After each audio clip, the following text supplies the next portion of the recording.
మీ ఏం IT AI job అయితే join next it challenge. Job తెచ్చుకోండి, 5 లక్షలు తీసుకోండి. Welcome to IT news. This is Pavan. Breaking news చూస్తున్నారు. అల్లు అరవింద్ గారికి అయితే షోకాజ్ నోటీసులు జారీ చేయడం జరిగింది. సో అక్రమ నిర్మాణ కట్టడం కారణంగా ఈ షోకాజ్ నోటీసులు అయితే ఇవ్వడం జరిగింది. సో అంటే అనుమతి లేకుండా కట్టడం వల్ల దానిని కూల్చేస్తాము అని చెప్పేసి అయితే జిహెచ్ఎంసీ అధికారులు చెప్పడం జరిగింది. సో ఏంటి సరైన వివరణ ఇవ్వకపోతే డెఫినెట్లీ కూల్చేయాల్సిందే అని చెప్పేసి వాళ్ళు నిర్ణయం తీసుకోవడం జరిగింది. ప్రస్తుతం నేను దేని గురించి మాట్లాడుతున్నాం మనకి క్లియర్ గా అర్థమయ్యే ఉంటుంది. మనం చూస్తున్నారు కదా, అల్లు బిజినెస్ పార్క్ దగ్గర అయితే మనం ఉన్నాము. ఇది జూబ్లీ హిల్స్ రోడ్ నెంబర్ 45 దగ్గర అయితే ఉంది. జూబ్లీ హిల్స్ రోడ్ నెంబర్ 45 దగ్గర అల్లు బిజినెస్ పార్క్ పైన so basement plus ground floor plus 4 అంతస్తులు 4 అంతస్తులకు అయితే అనుమతి తీసుకొని ఇది కట్టడం జరిగింది. కానీ అనుమతి తీసుకున్న తర్వాత అక్రమంగా పైన ఒక పెంట్ హౌస్ ని ఒక షెడ్ లాగా అయితే వేయడం జరిగింది. సో దానికి అనుమతి లేకుండా ఎలా కట్టారు అని చెప్పేసి అయితే జిహెచ్ఎంసీ అధికారులు నోటీసులు జారీ చేయడం జరిగింది. సో దీనికి సరైన వివరణ ఇవ్వకపోతే ఖచ్చితంగా కూల్చేయాల్సి వస్తుంది. మేము కూల్చకుండా ఉండడానికి దానికి సరైన కారణం మాకు తెలియాల్సిగా ఉంది అని చెప్పేసి అల్లు అరవింద్ గారికి అయితే నోటీసులు జారీ చేయడం జరిగింది. ముఖ్యంగా రీసెంట్ గానే వాళ్ళ కుటుంబంలో అల్లు కనకరత్నం గారు చనిపోవడము, ఈ నోటీసులు ఇప్పుడే రావడము, సో దాని వల్ల ఏమైనా డిలే అయ్యి ఉంటుందా అని చెప్పేసి అయితే కొంతమంది ఆలోచించడం జరుగుతుంది. ఏదేమైనా మీరు క్లియర్ గా చూస్తున్నారు కదా. సో ఇక్కడ బేస్మెంట్ ప్లస్ ఆ 4 ఫ్లోర్లు గ్రౌండ్ ఫ్లోర్ కాకుండా 4 అంతస్తులకి పర్మిషన్ తీసుకొని తర్వాత పైన మీకు కనిపిస్తుంది కదా జిందగీ పైన దానికి బాగా రెస్టారెంట్ కి సంబంధించింది ఒక షెడ్ అయితే వేయడం జరిగిందంట. సో దాని వల్ల మేము డెఫినెట్లీ కూల్ చేస్తాము అంటే పబ్లిక్ లో ఇలాంటి ఒక గౌరవప్రదమైన పొజిషన్ లో ఉండి ఎన్నో సినిమాలు ప్రొడ్యూస్ చేసి ఎంతో మంచి మంచి సినిమాలు అందించిన మీరే ఈ విధంగా అంటే రీసెంట్ గా అల్లు అర్జున్ గారు కూడా మంచి అవార్డులు రావడం జరిగింది, నేషనల్ అవార్డు రావడం జరిగింది. అంటే పబ్లిక్ చాలా మంది మిమ్మల్ని చూసి ఇన్స్పైర్ అవుతుంటారు. అలాంటిది మీరే ఇలాంటి అక్రమ కట్టడాలు కడితే పబ్లిక్ ఇంకా కొంచెం ఎక్కువగా చెలరేగిపోతారు. వాళ్ళు మిమ్మల్ని ఇన్స్పిరేషన్ గా తీసుకొని చాలా మంది ఉంటారు. అలాంటి పెద్ద పెద్ద వాళ్ళు కట్టినప్పుడే లేని మనం కడితే ఏమొస్తుంది అని ఈ విధంగా చేసే అవకాశం ఉంది అని కూడా కొంతమంది భావించడం జరుగుతుంది.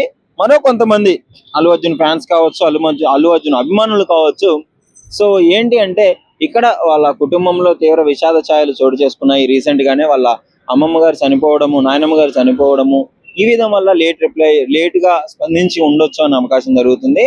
ఇంకొంతమంది మాత్రం ఎందుకు అల్లు అర్జున్ గారే గత కొద్ది కాలంగా మొన్న సంధ్య థియేటర్ కేసు కావచ్చు, సో వీటి విషయంలో అల్లు అర్జున్ గారు ఎంతవరకు వెళ్ళొచ్చారో మీ అందరికీ తెలిసిందే. ఎందుకు అల్లు అర్జున్ గారినే టార్గెట్ చేస్తున్నారు అని చెప్పేసి కొంతమంది అనుకోవడం జరుగుతుంది. సరే ఏదేమైనా ఎవరి భావనలు వారివి, కానీ ఇది మాత్రము అక్రమంగా కట్టినారు కాబట్టి దానికి సంబంధించిన ఆ వివరణ మాత్రం తొందరలో తెలపాల్సి ఉంది. సో లేదంటే క్లియర్ గా కూల్ చేస్తాము అని చెప్పేసి జిహెచ్ఎంసీ అధికారులు కావచ్చు హైడ్రా వచ్చి కూల్ చేసే అవకాశం ఉందని కూడా తెలపడం జరుగుతుంది. మీరు క్లియర్ గా బిల్డింగ్ అయితే చూడొచ్చు. బేస్మెంట్ ప్లస్ 4 ఫ్లోర్ల తర్వాత పైన అల్లు బిజినెస్ పార్క్ అని ఉంది కదా, జిందగీ పైన ఒక చిన్న షెడ్ లాగా ఒక పెంట్ హౌస్ అయితే మీకు కనపడడం జరుగుతుంది కదా. సో దానికి సంబంధించే నోటీసులు అయితే ఇవ్వడం జరిగింది. సో మరి మీ అభిప్రాయం ఏంటి? డెఫినెట్ గా పబ్లిక్ లో ఇంత మంచి పొజిషన్ ఉన్న వ్యక్తులు ఈ విధంగా బిగ్ షాట్స్ ఈ విధంగా చేయడము చాలా మంది ఇన్స్పిరేషనల్ గా తీసుకునే అల్లు అరవింద్ గారు ఇప్పుడు ఇందులో ముఖ్యంగా గీతా ఆర్ట్స్ కి సంబంధించిన ఆఫీసులు కావచ్చు, అల్లు ఆర్ట్స్ కి సంబంధించిన ఆఫీసులు కావచ్చు. సో ఇందులో అయితే ప్రస్తుతం కొనసాగించడం జరుగుతుంది. ముఖ్యంగా దీన్ని నిర్మించి 1 year వస్తుంది. అంటే 1 year దేనికి అంటే అల్లు అరవింద్ గారి 101వ సందర్భంగా దాన్ని అయితే నిర్మించడం జరిగింది. 101వ పుట్టినరోజు సందర్భంగా దీన్ని అయితే నిర్మించడం జరిగింది.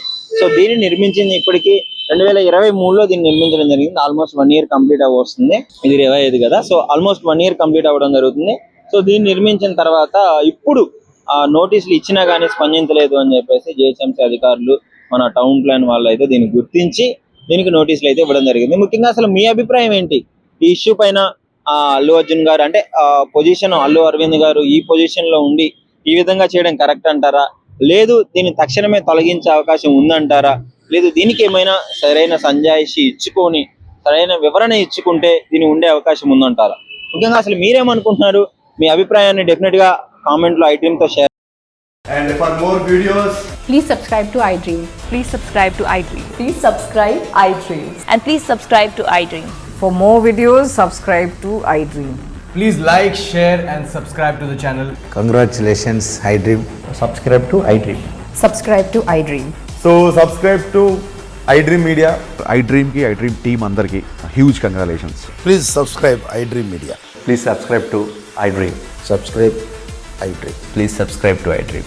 iDream అంటే నా కళల ఛానల్ను సబ్స్క్రైబ్ చేసుకున్న నోరు తిరుగుతలేదు, మీరైతే గంట గుర్తు కొట్టండి. For more such videos, please subscribe to iDream. Subscribe to iDream. Please subscribe to iDream. Please subscribe iDream Media. Please do subscribe to iDream. Please subscribe to iDream Media. For best entertainment and information, please subscribe iDream. And don't forget to subscribe to iDream.